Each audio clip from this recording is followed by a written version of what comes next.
Bada bing, bada boom. I think that there's something special about like these late nights with friends. There is some magic there. I feel like maybe it's even more special after midnight. There's something about sitting around, eating, gossiping, talking.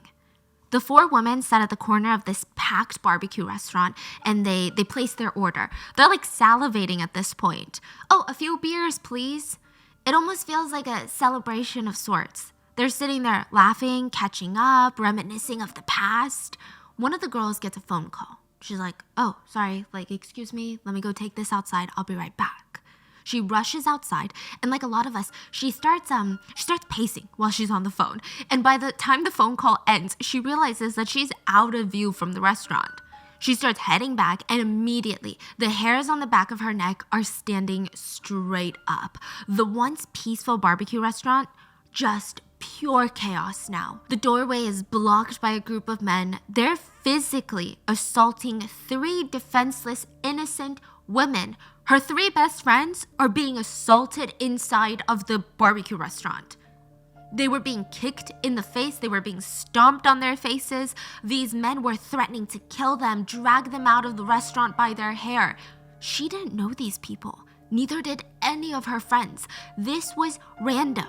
They were being randomly attacked by strangers, a group of full-grown men.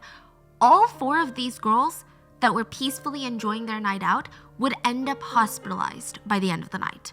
All because one of them simply had the audacity to reject one of the men.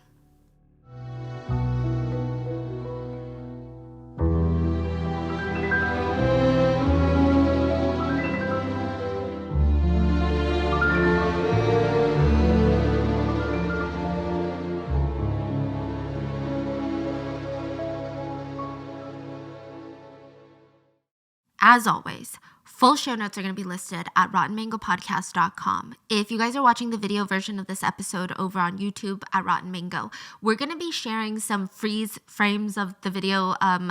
Mostly I'll be describing what happens. Even when I was watching the video bit by bit, slowed down just so I could describe in detail everything that was going on. It was so emotionally draining. It was so exhausting to watch. It was heartbreaking. It's incredibly triggering. I don't know how else to say it. So the video in length is going to be posted in the show notes, but I'm just going to warn you, I don't think that you should watch it. It's not for the faint of heart.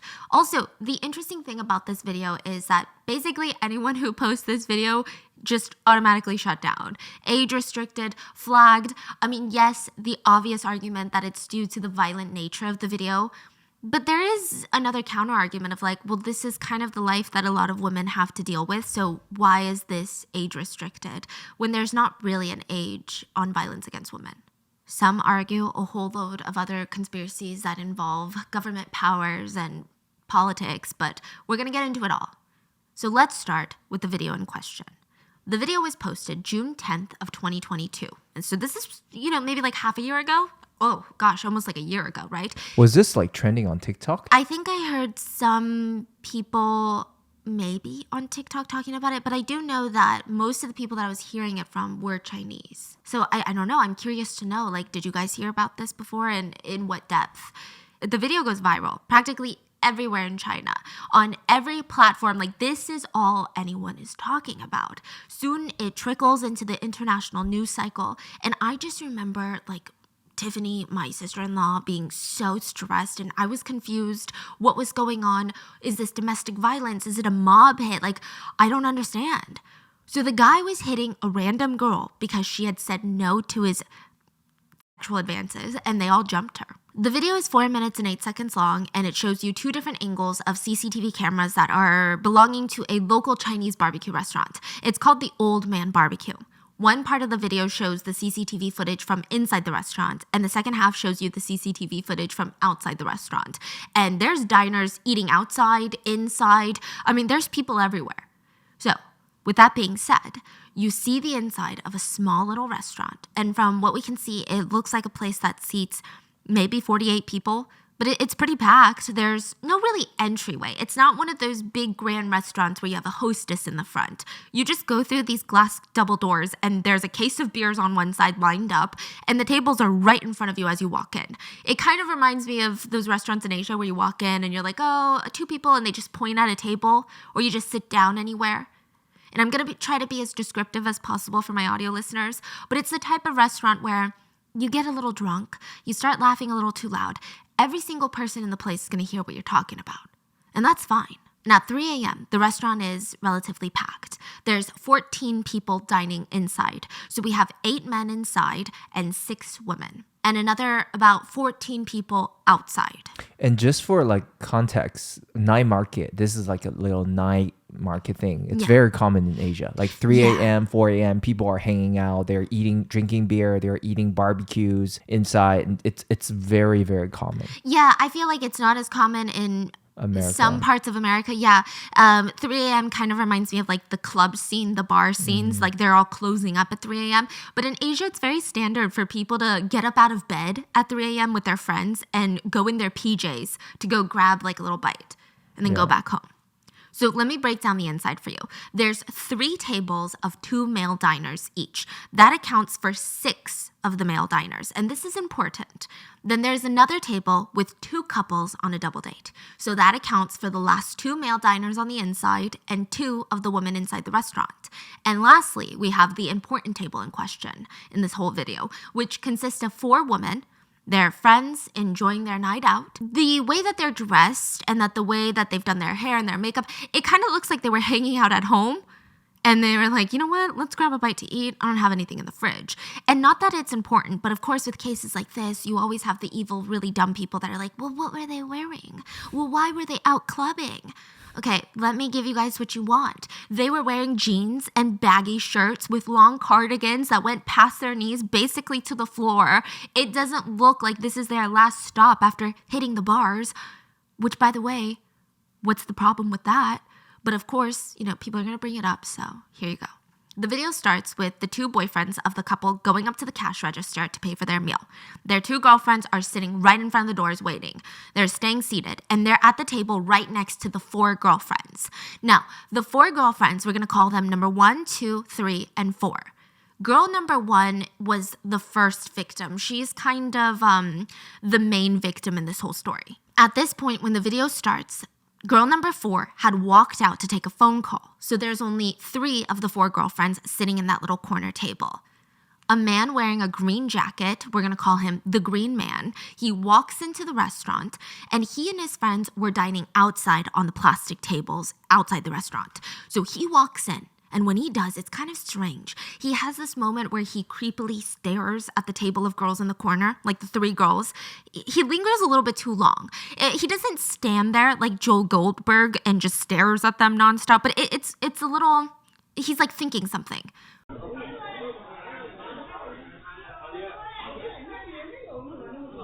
Then he walks up to where the 2 boyfriends are at the cash register. He tells the owner of the restaurant to put a rush on the outside group dishes.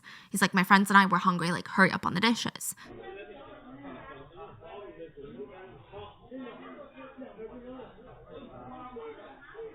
Now, on his way back outside to join his friends, he stops next to girl number 1, stands right next to her, puts his hand on her back. They do not know each other. They are not friends. Imagine a stranger just doing this to you. I mean, I would be offended, like you're bursting my personal space, like don't touch me. Girl number 1, she gets super spooked. She flinches and pushes away what the Chinese call salty pig's hand. So Tiffany had to explain this to me, but it means unwanted physical touch. Like a salty pig's hand is when you don't want someone to basically harass you. Yeah, sexual harass. Yes, basically. sexually harassment, yeah. And I think that's a very accurate way to describe these people. These men are just straight up pigs. They're not even human.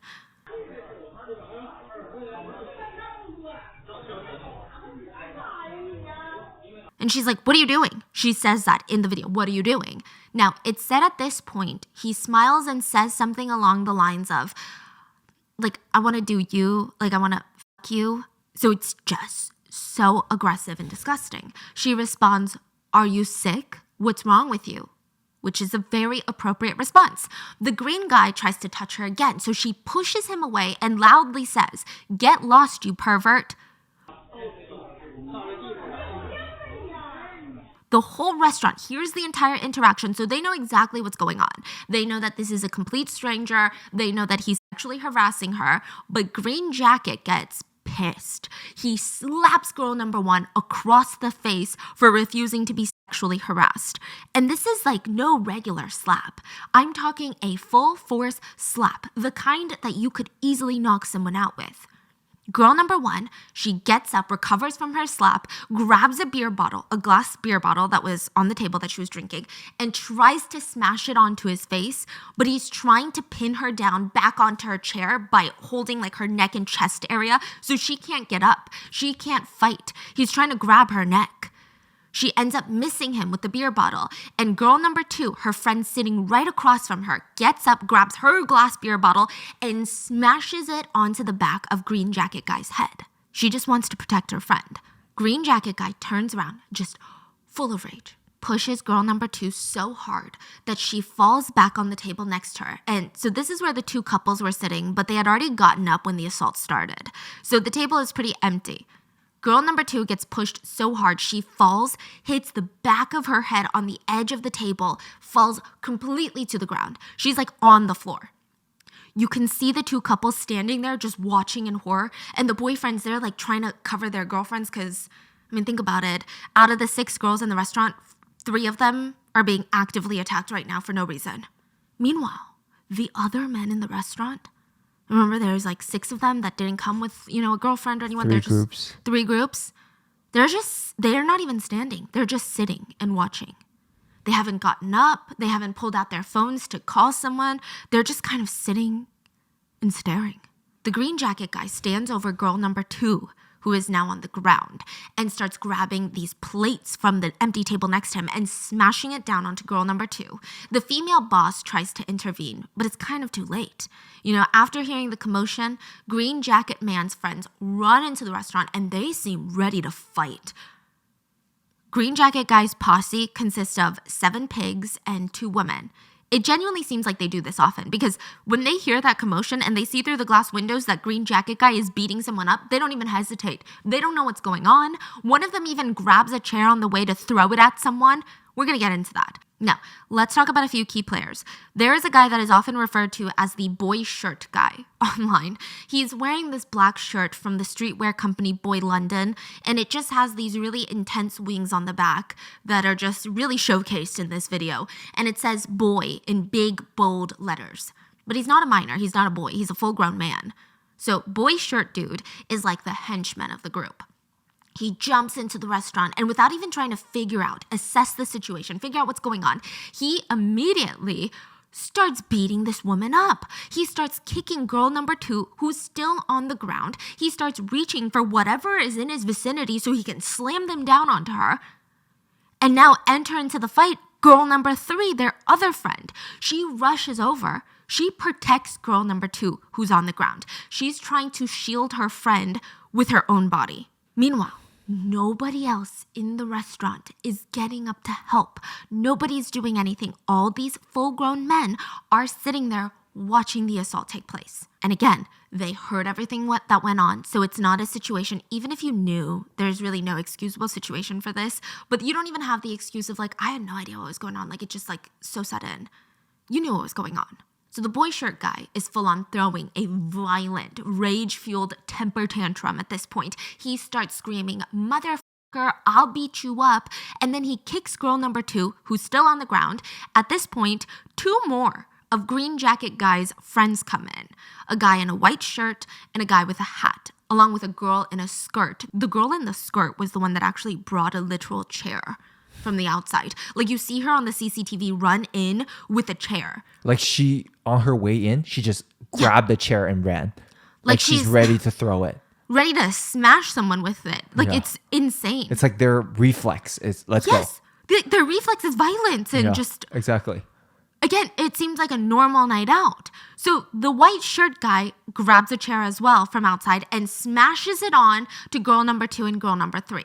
Girl number 3 gets hit because she has been protectively hovering over her friend who still hasn't been able to get up from the ground. Now this pisses off boy shirt guy, who screams, "Beat her up!" And he's pointing at the 2 girls. At this point, the guy in the hat seems to be the only one in the entire restaurant that tries to do something. He tries to tell his friends, "Let it go, leave it alone, let's go."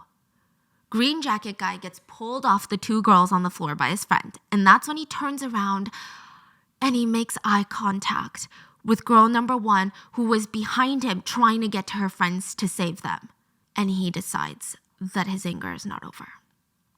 He grabs her by the hair, punches her in the head. So imagine with his left hand, he's holding her head in place with his hand and then just punching her with his right hand.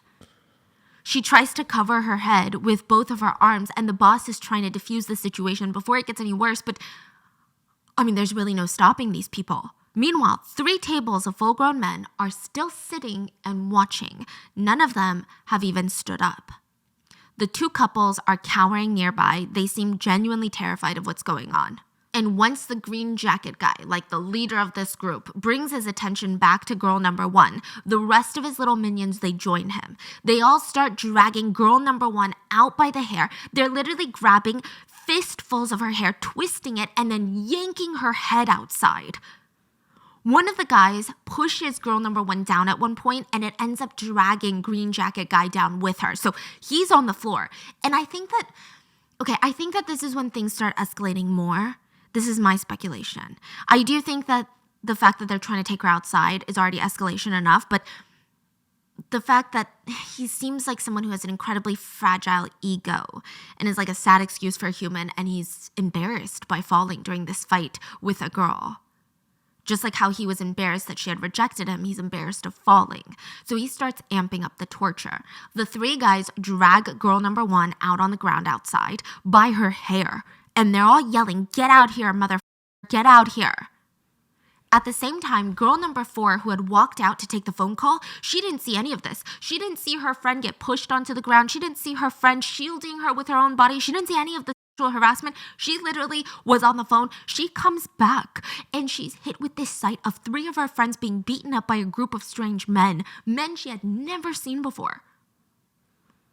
Remember girl number 3, who was shielding girl number 2 with her own body?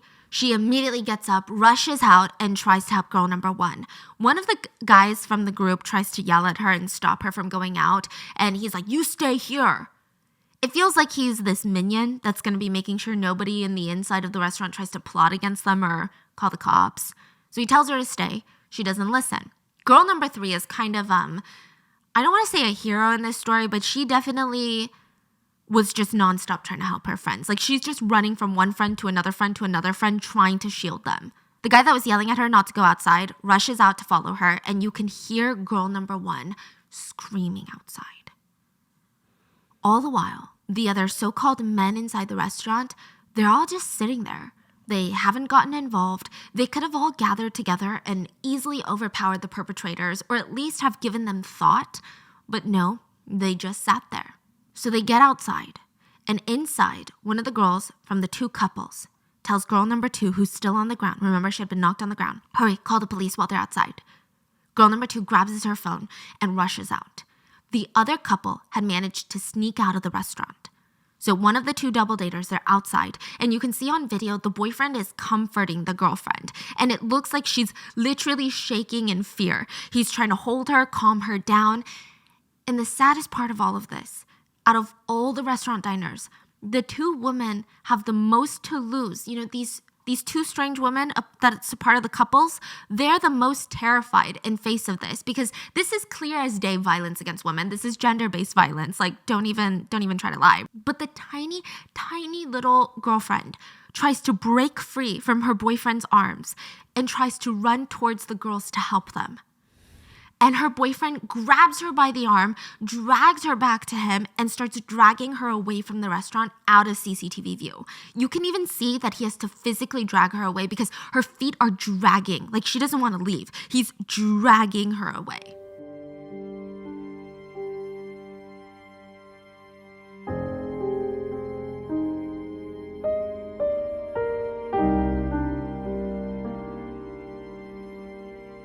The girlfriend is really the only stranger, the only bystander that tries to intervene, that tries to help.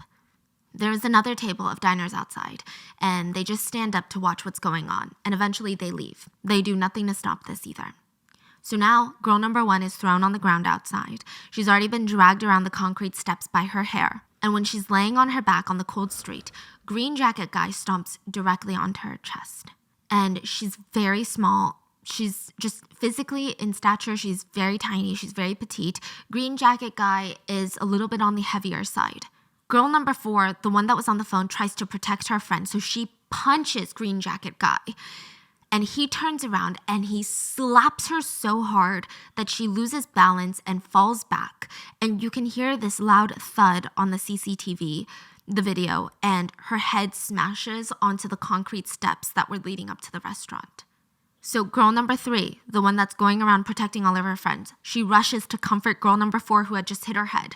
And the white shirt guy, I don't know what's wrong with these people. He decides girl number 3 needs to be taught a lesson for comforting her friend. He walks over, he goes out of his way to walk over to the 2 girls on the concrete steps and screams, "The f*** are you doing, huh?" And he tries to slap girl number 3, but he misses.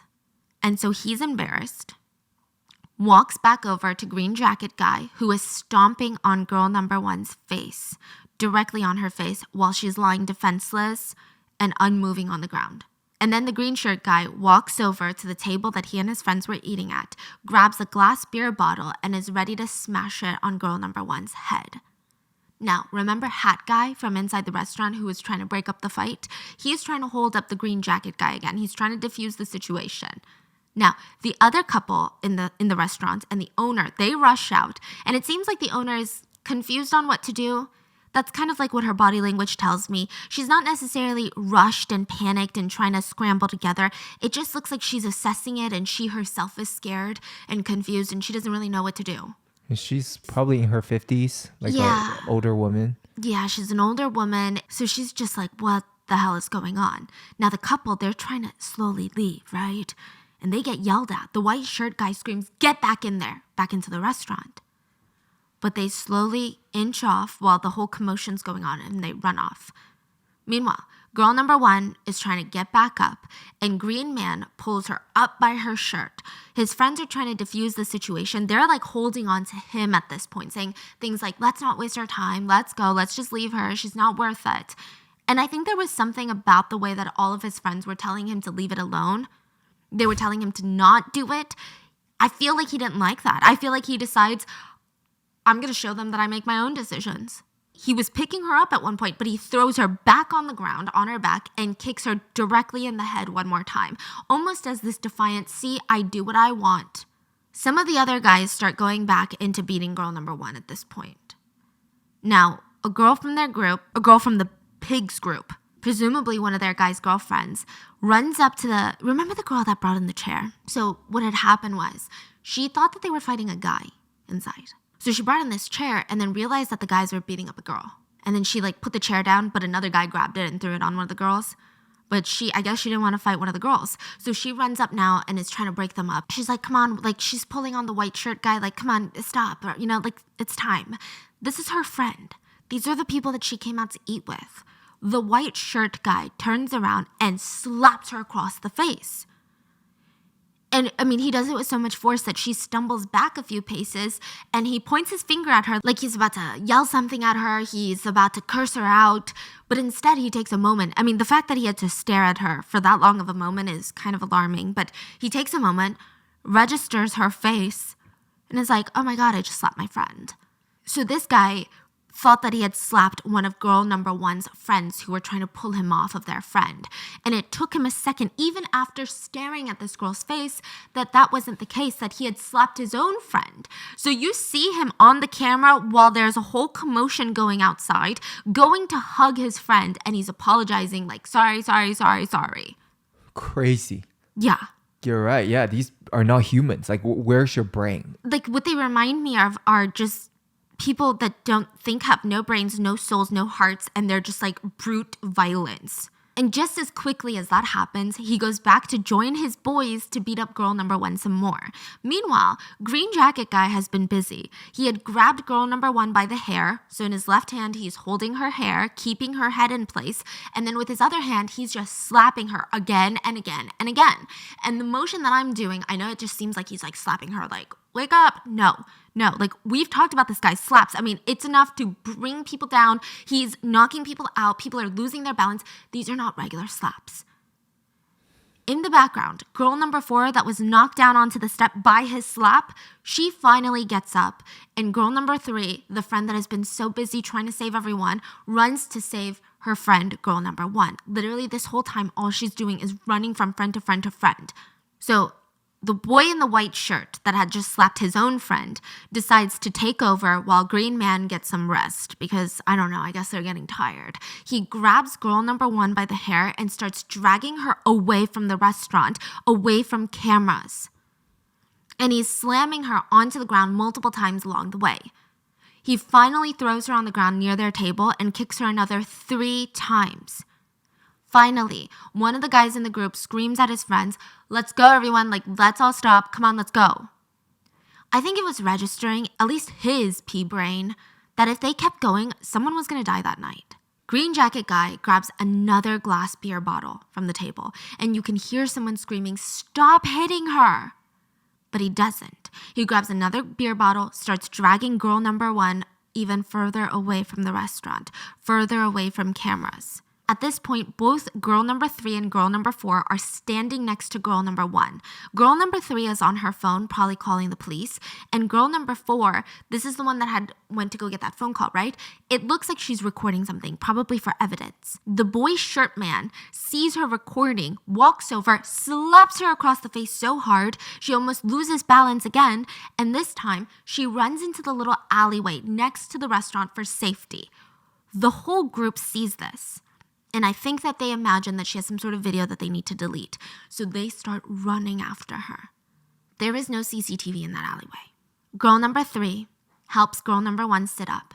And she realizes that her friend, girl number 4, is getting chased into the alleyway. So she runs into the alleyway. And you can hear these 2 girls crying and screaming from the alleyway where there are no cameras. Girl number 1 finds all the strength she has, gets up, and rushes into the alleyway to save her friends. We also see Green Jacket Man come back out of the alleyway and goes to grab another beer bottle from the table and walks back into the alleyway. He's screaming, "Catch her, catch her." And you just hear screams coming from the alleyway. And we don't really see what's going on in there. Because of that, there's going to be a lot of conspiracies on what happened in that alleyway. But we do know that after the assaults continued in the alleyway, the perpetrators, they all ran off. Girl number 1 was left laying in the alleyway, unable to move. Witnesses said that all she did was lay there and weakly say, "It hurts." Her clothes were pretty bloody. Her face was basically unrecognizable. Paramedics arrived at the scene and they bandaged her wounds for 10 minutes before lifting her into the ambulance. All 4 girls were hospitalized. 2 were severely wounded, and the other 2 were slightly wounded. I'm going to have the picture of girl number 1 when she was brought into the hospital, but basically her entire head is bandaged, and you can see that her whole face is swollen. Just imagine, like, her eyes are so swollen that she can't even open them. There's blood everywhere. Her face is covered with blood. The zipper of her pants are open. And that's the video that enraged practically every single woman and a lot of men, not just in China, but everywhere. I mean, the whole video is so painful to watch, but the fact that none of these full-grown men that are also heavy in stature, that could have all came together to make sure nobody got hurt, the fact that they all stood there just watching the assaults of these innocent women take place, the fact that the only people that ever tried to physically break up the fight were all fellow women, I mean, it confirmed in a lot of people's minds what they were already thinking. And I don't know if it was necessarily heartbreaking when I saw the video. I think it was more of like just anger, pure anger. Like even now, I mean, I don't know if it's like I want to cry, I'm so sad. It's more like I'm so angry, I want to cry. especially friend number 3. I mean, she protected her friends over and over and over again. And then the girlfriend that was so terrified, you could see her shaking in fear for these strangers that she had never seen before. She wants to save them. And even then, she's the only one that tries to run in and help. It was her boyfriend that dragged her away. And I'm not saying what she was doing was smart. I'm not saying she should have jumped in there, because I think that she too would have become a victim. But the fact that she was one of the only few people that tried to stop these people, like, she later said, "I can't sleep at night. I just keep thinking to myself, why didn't I help them other than just calling the police?" Everyone else just watched as the women were kicked, stomped on, slapped, punched, and had their faces smashed with glass bottles, all because one of them refused to be harassed. So yeah, of course the video goes viral. It's gonna spark international outrage. People were so upset. Chinese netizens were taking to social media to ask, how is this sort of thing happening in 2022? People were saying, all of this could have happened to me. I mean, it could have happened to any one of us. You know, people always say, why were you out drinking at 3 a.m.? Well, don't go clubbing at 3 a.m. then. Don't do this. These are activities everybody does. They were saying authorities need to crack down on stuff like this, on gender-based violence. We can't even enjoy a night out with friends without being beaten to death. And one quote that kept coming up over and over and over again was that not all men are violent, but all women live in fear of violence. I think another reason that people were getting so heated about this video, I mean, first of all, can you blame them? The video itself is one of the most disgusting, vile things I've seen in a while, but some people were defending these men. Some people literally, I don't even know if I can call them people. I don't even want to call them netizens.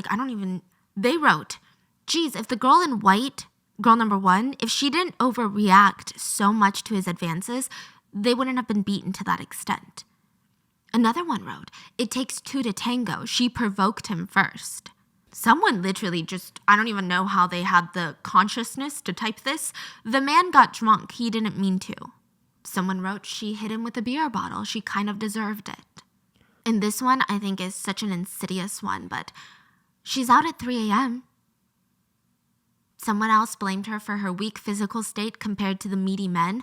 They didn't blame the men for picking on someone that wasn't their own size. Instead, they wrote, she resisted his advances, knowing that she couldn't defend herself. It wouldn't have been such a big deal if she had obeyed. Like, why did she have to embarrass him so loudly in the restaurant? So basically, he harassed her, and they wanted her to be like, please stop. And for some reason, I mean, this one is crazy, but someone wrote, I don't even know. This, to me, when I read it, it felt like one of the darkest comments. The woman is no longer in critical condition. Let it go. Does this person just think like women have 5-second memories and no feelings? We have no ability to hold on to trauma and PTSD? Like, let justice go? So we have to die for something to happen. And the angering part was there were a few pick-me's online too. One woman wrote, the guy probably just wanted her WeChat, which is like her messaging app ID. If she didn't want to give it to him, she could have just nicely said no. Instead, she yelled at him in front of everyone, and that's why he got so angry. Like, as girls, we just have to be a little bit more considerate of guys' egos when they're in front of a lot of people. The internet went into an utter frenzy. Now, to be fair, these horrible responses were the weaker of the voices online. They were the smaller group, but it was infuriating that they even existed. Even some news outlets initially reported the video, and instead of stating that the man sexually harassed the girl, they were downplaying it. They were saying things like, he tried to pick her up. He tried to hit on her. No, he sexually harassed her. He gave her an unwanted physical touch without her consent. That's harassment. I think women were just getting sick of it. Instead of condemning men who are violent towards women, society likes to find reasons that the woman in question deserved it. And it happens all the time in practically every single case, every domestic violence case. Are you kidding? Like, it happens during trial in America. Was she drunk? Was she alone? Why was she out so late? What was she wearing? Why did she post such provocative things on social media? Why did she reject him so meanly? Why didn't she just say no? Oh, she did? Well, why didn't she say it nicer? And this video was living proof for women that it didn't matter. Like, none of this matters. Watch the video. The only thing that happened was girl number 1 refused to be harassed. She wasn't at the clubs. She wasn't drunk. She wasn't doing all these things. Not that it matters, but here you go. This is the scenario you've all been waiting for. We've been trying to tell you all along. So this led to 4 separate women being brutally beaten. Within a day or two, the town that this took place in, which is Tangshan, became one of the safest towns in all of China. Police officers were swarming the town. The central government had sent in brigades of armed police. I mean, just look at some of these videos. Police cars are coming into town. I don't think I've ever seen this much police presence, even when like a president visits. It's insane. And Tangshan has a lot of these outdoor night markets. They have a lot of restaurants with outdoor seating. These armed police officers, they look more like riot police or SWAT police. So they've got the riot defense boards. They're wearing all black. They would just stand right next to tables that didn't have any men and that were just women dining out, like 7 p.m. Just standing next to them to make sure, I don't know, they don't get randomly beat up.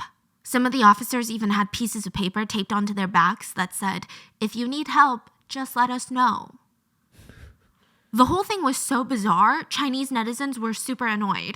The general consensus on Chinese social media was, what's going on? Like, this feels like it's all for show. This does not solve any real problems. It feels like the government is trying to save face and be like, look, we care so much. We're sending in SWAT teams. Another person wrote, they deal with a group of pigs by sending an army of pigs into town. Yeah. There were police officers with megaphones that would yell into outdoor diners' faces, "No beating allowed, especially of women." Another one yelled into the megaphone, "Ladies, let your husbands protect you. Make sure to call your husbands to come join you for dinner. Don't talk to strangers, don't confront strangers, and if there's still problems, call the police."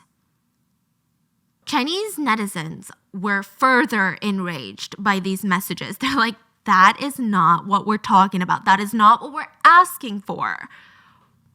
But let's talk about the incident in question. Who are these violent criminals? Were they caught?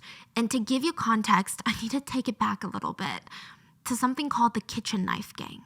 A lot of people, not just women, are terrified of, they were terrified of the kitchen knife gang back in Tangshan. It's a peculiar name for a gang, if I'm being honest with you, but at least it's rather straightforward. Many years ago, in the late 70s, Tangshan had one of the worst earthquakes China had ever seen. Actually, I believe it was the worst earthquake.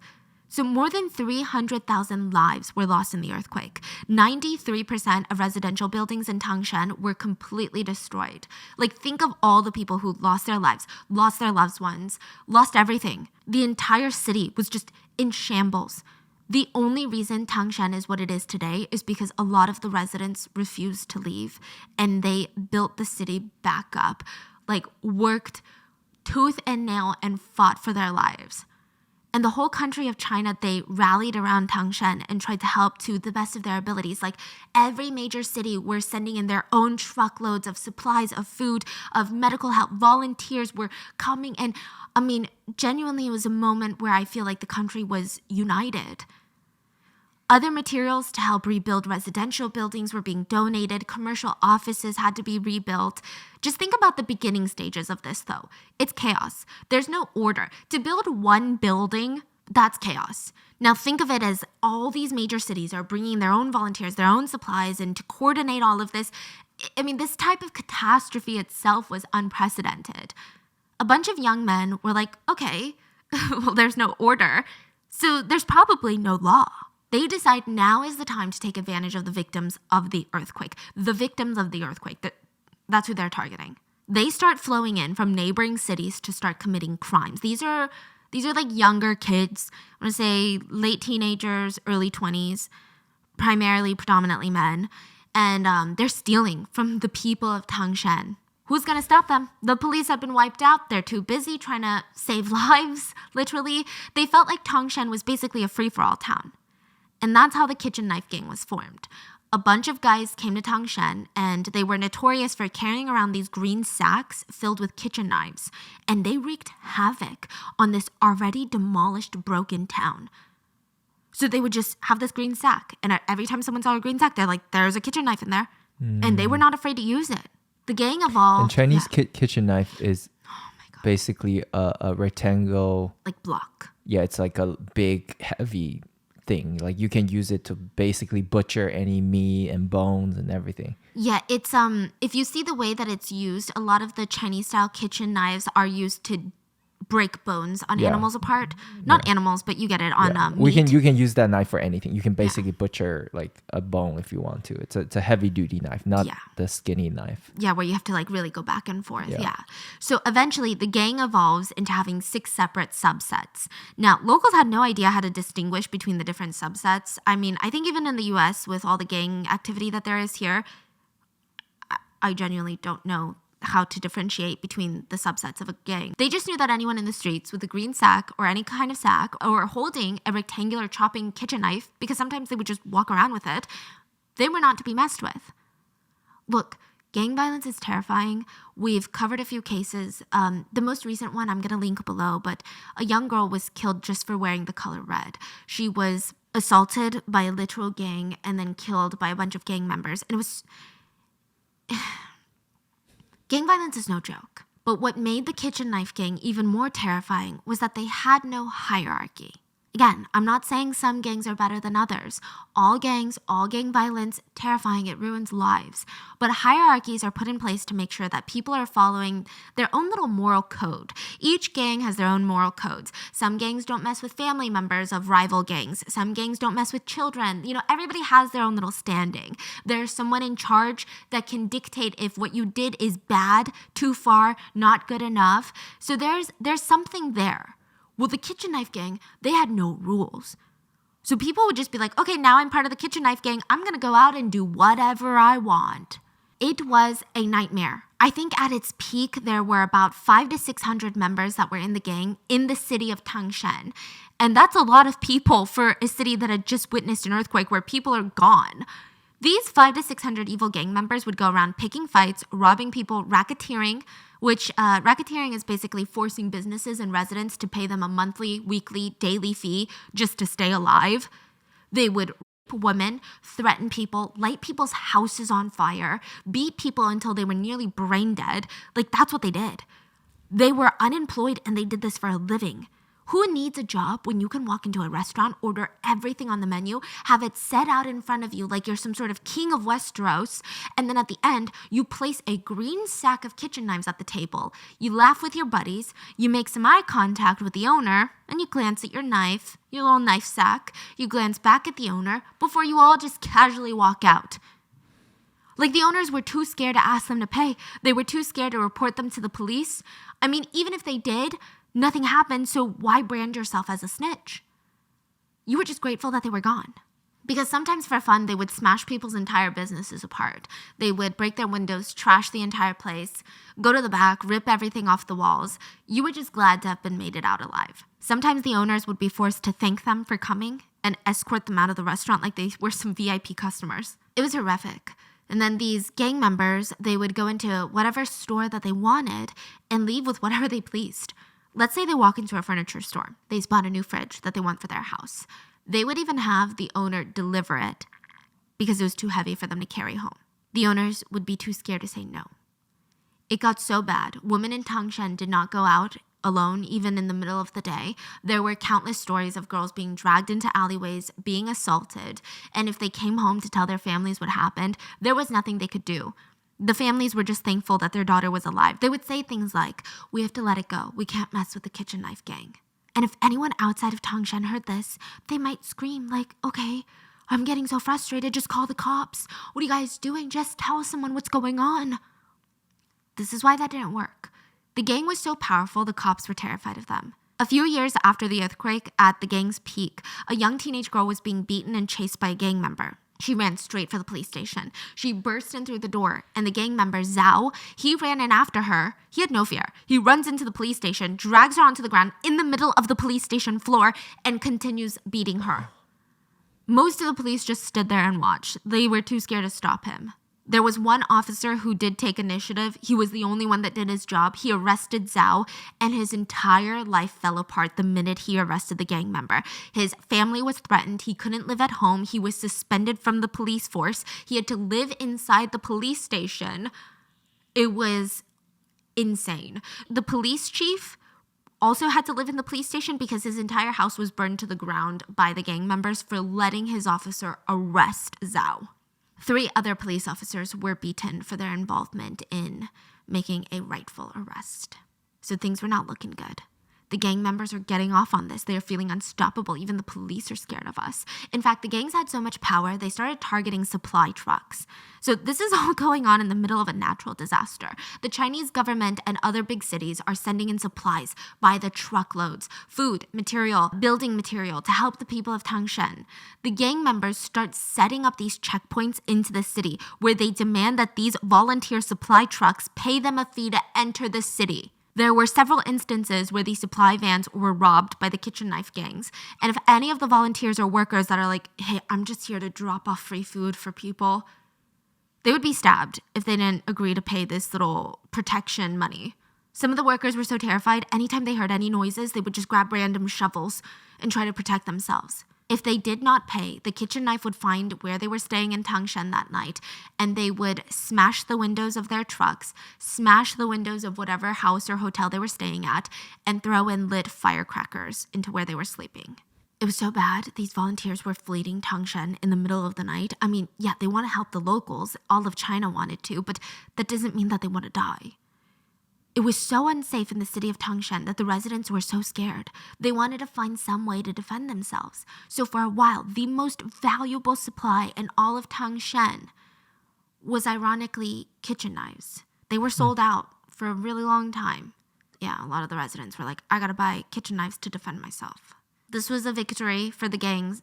They proudly proclaimed themselves the top gang in northern China. They were really proud of it. So you could say they got a little bit cocky. And that would later just bite them on the neck. Yeah, bite them on the neck. The kitchen knife gang was about to be shut down by the government. And it all started when 2 members of the gang were on a bus. They're robbing people, harassing girls, sexually harassing girls. And a man comes up to them and grabs them by the arm. And he's physically strong. His grip is tight. And he gets in their face and just says, just stop now. The 2 gang members are about to do something. But they look behind that man who's holding their arm and realize that they're outnumbered. The guy that had stopped them, his name is Liu, and he's a soldier. His comrades were on the bus with him. Okay, we're talking like soldiers, people who are trained in combat.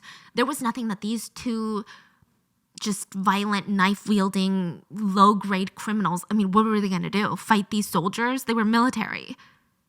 These are just 2 losers with knives. So they sit down, but they're trying to save face, which means trying to save yourself from the embarrassment.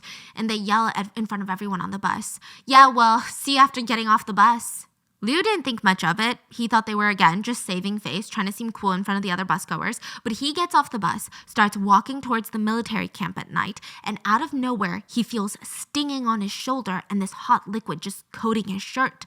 The gang members had run up behind him, stabbed him in the shoulder a few times, and ran off. He fell down in a pool of blood right at the gates of the military camp. The gang members were so ballsy, they attacked a soldier in front of the military camp.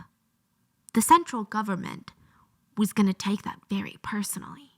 But still, then does that mean the other people doesn't matter? The people of the city doesn't matter? It takes you to hurt a soldier to really do something about it? Yeah, so I think that's the problem with most governments is that you have to embarrass them for them to care. And when you attack a soldier, basically on base, you're embarrassing the power of the government.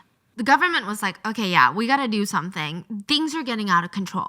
So they launched a full-scale campaign to crack down on gang violence, and they were going to make an example out of Tangshan.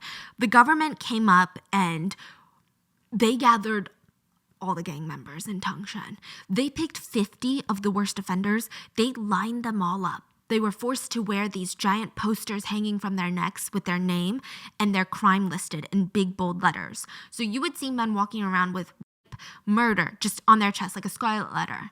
They were lined up in a busy part of Tangshan and publicly executed. Thousands of Tangshan locals gathered to watch. It was a really happy day for the residents. Yeah, well, most of the residents. And I'm not going to say that I agree with this, but I'm just letting you know that the locals, they had been scared. They had been raped, murdered, assaulted, beaten. Their lives were utter hell for so long because after the earthquake, they were being preyed upon by young criminals who decided that they were going to take advantage of them. So none of the locals were crying for the lives that were lost that day. But it did result in a lot of conversations around China. The average age of those that were executed were 20 years old. Some felt like the government could rehabilitate these, quote, kids, that they could be reformed, that they had just been lost, they were undereducated, that there were a plethora of reasons that they turned out the way that they did, and it's not necessarily all their fault. Some people thought, well, you take a life, you do the crime, you pay the time. Others felt like, yeah, well, nobody told them to rape, assault, and murder.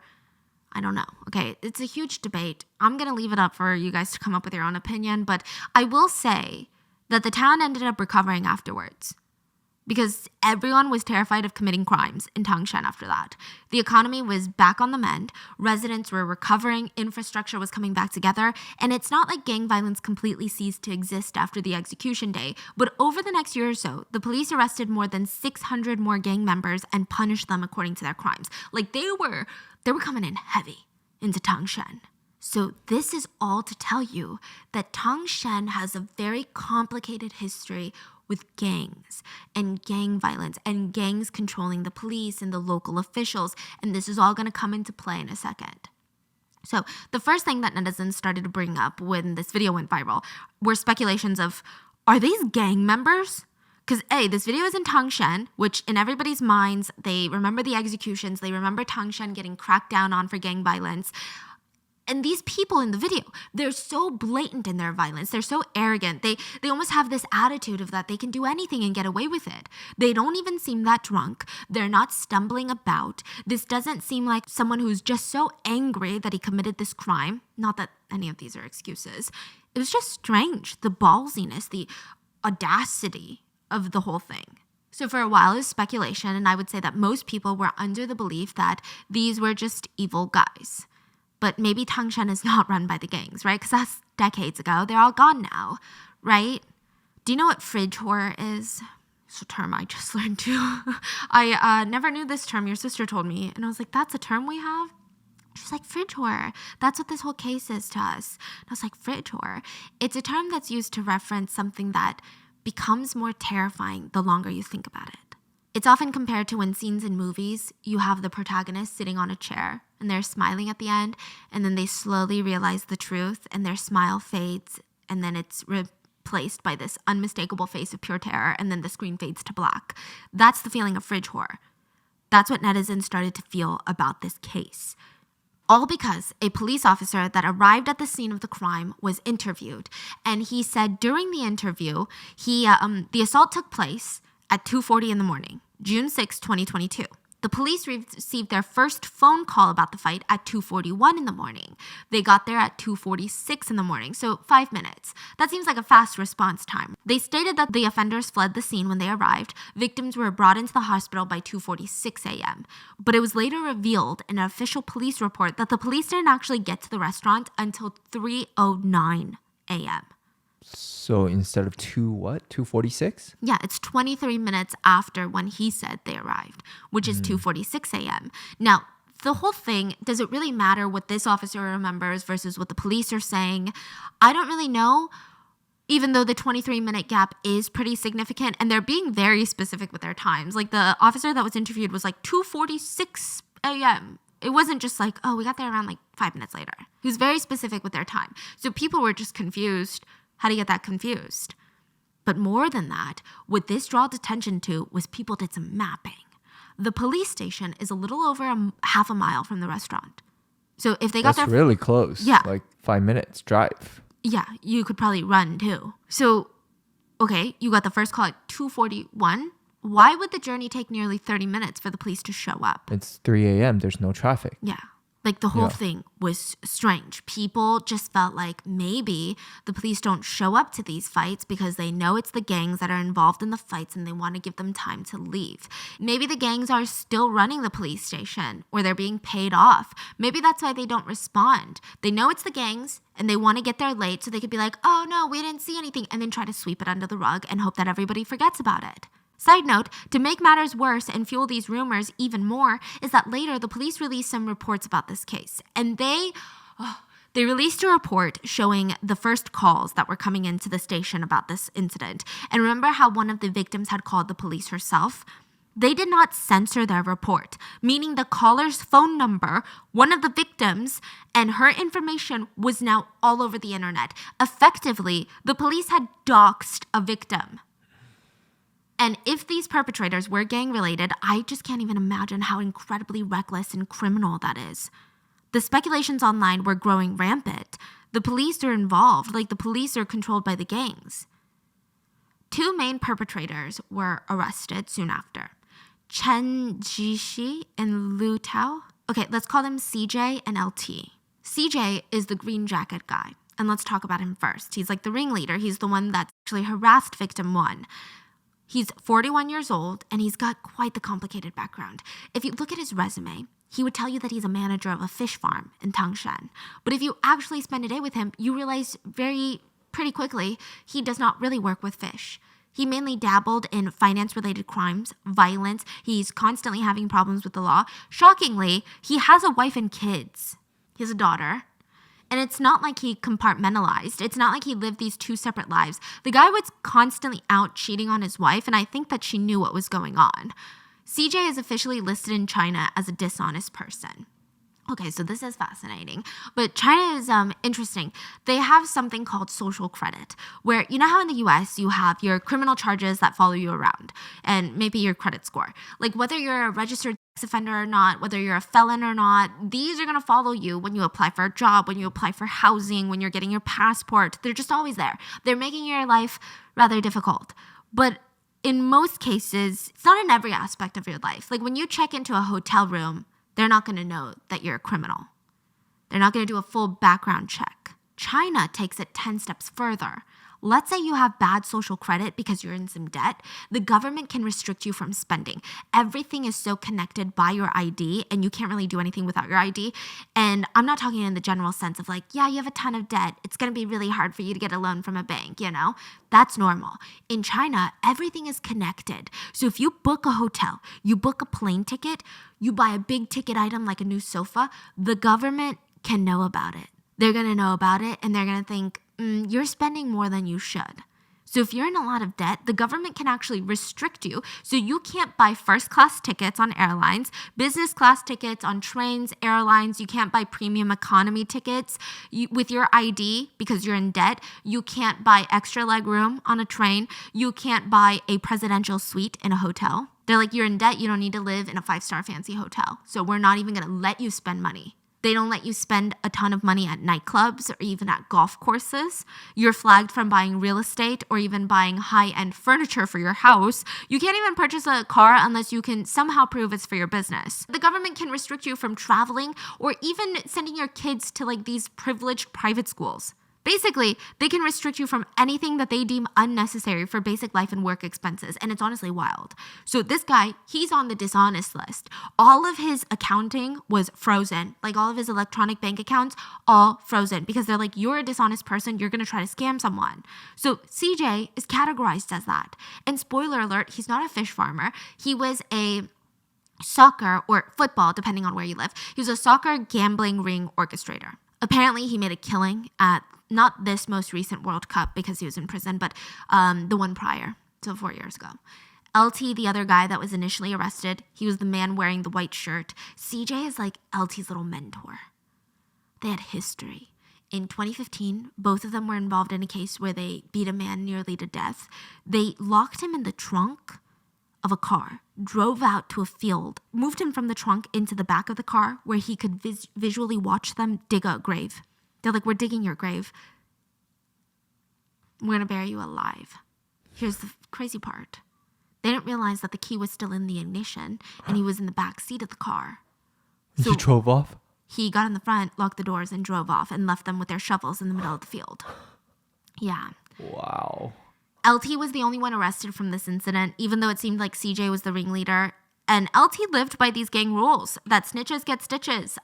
I don't know if that's gang rule, but you get it. So CJ was listed as a fugitive from the law, but LT never gave up his location. Technically, when the restaurant beating happened, CJ was still categorized as a fugitive, and this was really setting off a lot of netizens. Because if you guys remember a year ago, like even maybe currently a couple months ago, during the pandemic, to do anything in China, get anywhere, even to go into a restaurant or even a clothing shop, you had to scan a QR code that basically told you that you were not testing positive for corona, right? You cannot go anywhere without this. How was he going around anywhere? Yeah, that's weird. Because you're a fugitive, your QR code is not just going to be separate. Your QR code is going to be like, hi, I'm a fugitive, please call the police. Yeah. So again, that leads netizens to believe that he did have some connections to authorities that could get him some sort of QR code. LT was also married with children. So both just great people. Soon after that, another arrest was made. Remember the guy wearing the boy shirt? The one that just had no idea what was going on but proceeded to be one of the most violent in the group? Yeah. Mm-hmm. His name is Ma Yunqi. He's 28 years old, and we're just going to call him Ma.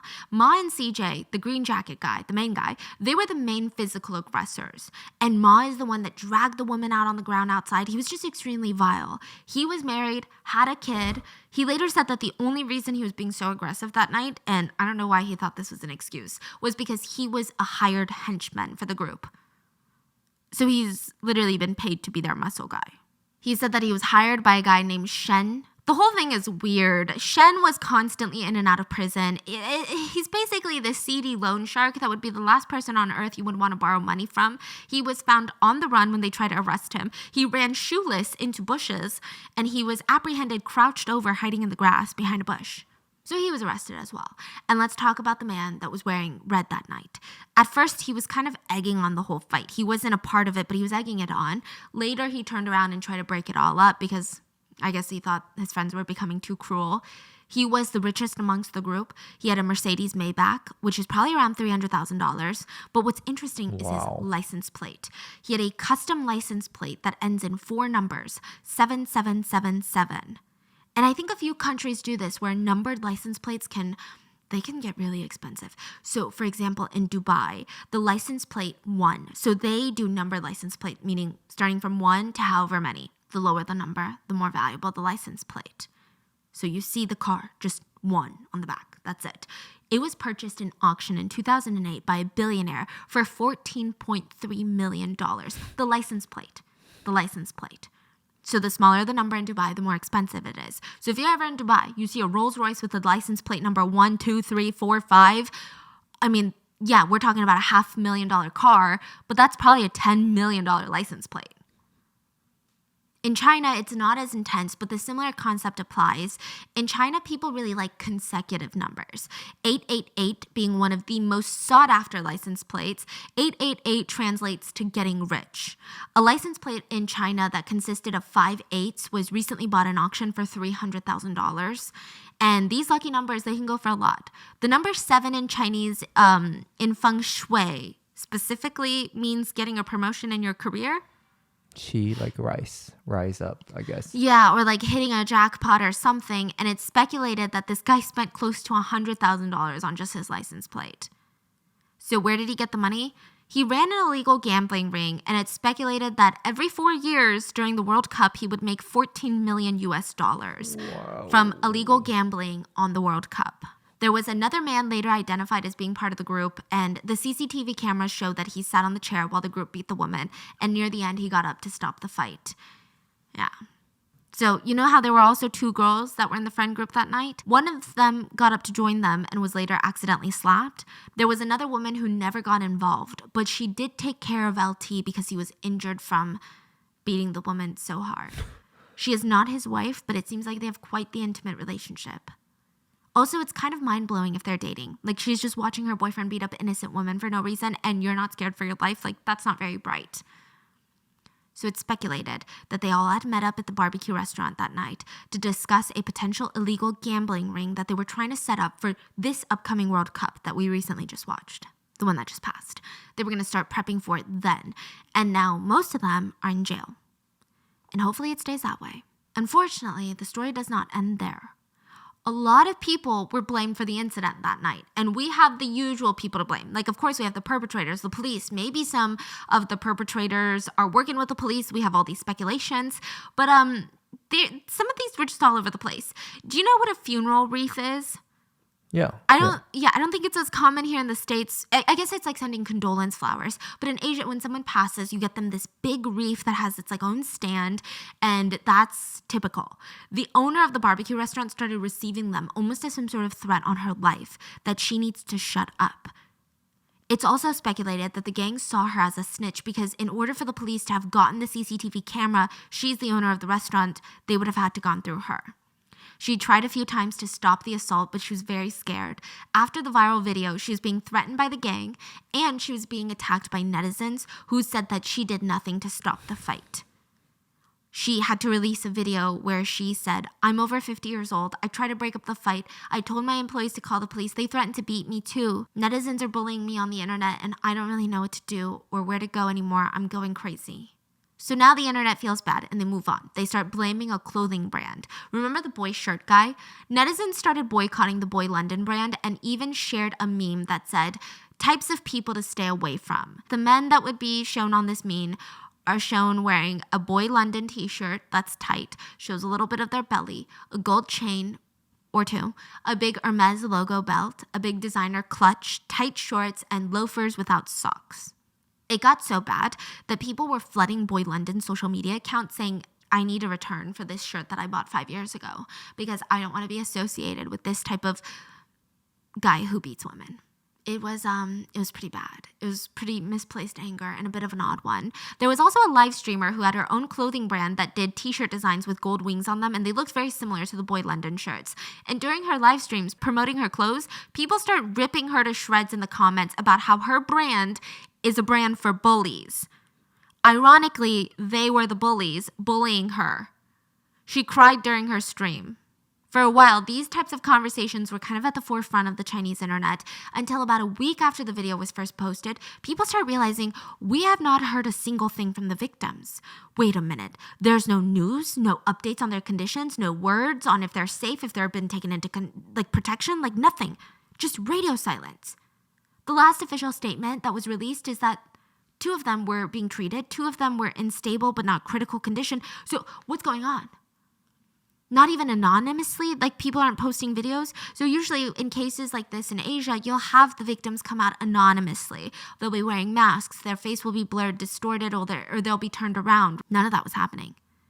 So people start speculating, and the biggest theory was that, and I still see it online today, the victims are dead. This rumor, this theory, this conspiracy, I'm not really sure how to categorize it. It just starts spreading like wildfire online. The victim or the victims, they're all dead. The government is trying to cover it up because if we find out they're dead, there's going to be movements, protests, riots all around the country. People start questioning what happened in that dark CCTV-less alleyway. Some speculated all 3 girls died in the alleyway. Or another popular theory was that the girls were being assaulted in the alleyway. And eventually, the gang members ran them over with their car. Another video came out claiming to be the audio from the dark alleyway, and you just hear terrified screams. It's like the types of screams that would keep you up at night. People start sharing photos of blood that was left behind in the alleyway, and it looks like pools and pools of blood everywhere. Another netizen came forward to say, "I work at the hospital, and one of the girls is dead. The abusers, the perpetrators, are out of jail too. They just had to pay the police $90,000. The witnesses and the hospital staff are being silenced." So Weibo is kind of like the Meta or the YouTube of China. Twitter. The Twitter. June 19th of 2022, they announced that they will be suspending 300 accounts for spreading rumors about the restaurant beating incident. And eventually, more than 1,000 Weibo accounts were closed. And then a very, very moving picture was posted. It featured a woman in a white mask she's wearing all white, and she's holding up a piece of paper that read, "I am Initiator 1 from Shanghai who is speaking up about the Tangshan beating incident. I ask the government to make public the current situation of the victims and results of the investigation into the perpetrators. This is to keep our wives and daughters from being the next victim. Please speak up for the victims until this incident is solved. You don't have to like this post. Instead, I urge you to speak up and let's do this together." Women were grabbing their own masks and their own papers, but anyone who posted these pictures, their accounts were quickly banned. So this is only going to fuel more rumors. Netizens started speculating that Weibo was being ordered by the government to shut down accounts to hide the truth. People argued, just give us an update or something on the victims. Just let us hear from them once. We don't need to know their identities, or let a family member talk for them. Again, they can do it completely anonymously. We just need to know that they're alive. We just need to know the truth. Another person wrote, why stop at just banning the accounts? Why don't you go on the streets and cover our mouths too? But others started arguing, yeah, this idea is kind of crazy, guys. We can't just force victims out during the most traumatic moments in their lives so that you can get some closure on the internet. So again, I just want to clarify, nobody wants the victims' identities to be released unless that's what the victims wanted. They just wanted proof of life. And when I say government, a lot of it that I think people were upset about was the local government of Tangshan. It just seemed like they were corrupt. So this led to a lot of journalists getting intrigued about this because, if you're talking about a police cover-up, of course they're going to want to get to the bottom of it. A lot of journalists were being turned away from Tangshan. They would get to the train station at Tangshan and the authorities would be there and they would say, oh, for pandemic purposes, we're going to make sure that every single person is checked into the city. And Tangshan has these strict visitor rules. But it was weird because the pandemic was at its peak a while back and Tangshan never had these regulations, and suddenly, immediately after the restaurant beating, they were putting these regulations in place. One journalist managed to get into Tangshan and he was arrested. He said it was insane. I mean, the police were threatening him. They held him for 8 hours. He just didn't understand. They couldn't even give him a proper reason of why they were arresting him. He said about 4 to 5 officers harassed him for 8 hours until he was finally released. The reporter would go on to share his experience about Tangshan, and he said that he did nothing illegal, and he was just met with the most intense police violence. He would later be pressured into deleting that video. So reporters, they're getting frustrated by their inability to get to Tangshan and figure out what the hell is going on. It's speculated that almost 200 reporters were turned away from the city. Some optimists were believing that maybe Tangshan was doing this to protect the victims and their identities, but the general consensus was, this is suspicious. To make things worse, a few days later, the crime scene was demolished. Videos were reported by locals where the restaurant was being just demolished. What? Yeah. And people were saying the case isn't even being settled. How is the restaurant being demolished? Like, this is crazy. There was so much outrage, conspiracies. The local police came out and said, don't worry, it's not being demolished. It's just being renovated. Yeah. Other Tangshan residents came out to say, hey, the Chinese netizens are right. The city is still kind of run by gangs. Let me tell you my experience with gang violence that I have run into recently. And I'm not even involved in this underground life. I'm just a student. And they would post their IDs. They would post their stories to verify that they was real. Police would call these Tangshan locals and beg them to take it down. The whole world was watching Tangshan and it just wasn't good. So the local government decides, okay, let me try to fix it before the central government starts cracking down on us. And they release this anonymous tip line where you can call and report gang violence. And it just didn't really work. People were lined up outside because the line was crowded. You couldn't even talk to anybody. It was flooded with calls. People would go directly to the police station to get answers. They were left waiting outside for 4 to 5 minutes. So it was just reconfirmed 4 to 5 minutes? 4 to 5 hours. Oh. Sorry. So it was just reconfirmed in their heads, this is just for show. They don't actually care to do anything. And then the central government got involved, and a state-run media channel had released interviews done with the victims. Their identities were kept anonymous, but they tried to debunk some of the theories. They said that they were not assaulted. They were very, very badly injured. Girl number 1 had to have stitches on her face. She had internal organ damage, multiple fractures. It was bad, but she was going to be fine. They said that the screaming video of them in the alleyway was actually a mashup of other incidents. So that's what the news station said. They said that they traced the audio that someone had released online of listen to the girl screaming, you're telling me that they weren't assaulted. They said that someone had edited together victim screams from other instances and put them together. And the large amount of blood in the alleyway, they said it was just water that had been photoshopped. Okay, this one I actually agree with the state-run news for once, because the photo does look poorly edited. And finally, to really put a stop to the rumors, the victims, they expressed that they were okay. And they expressed anger at the fact that, one of the biggest parts of recovering from their trauma is that people try to give them advice on how to avoid being physically beaten next time.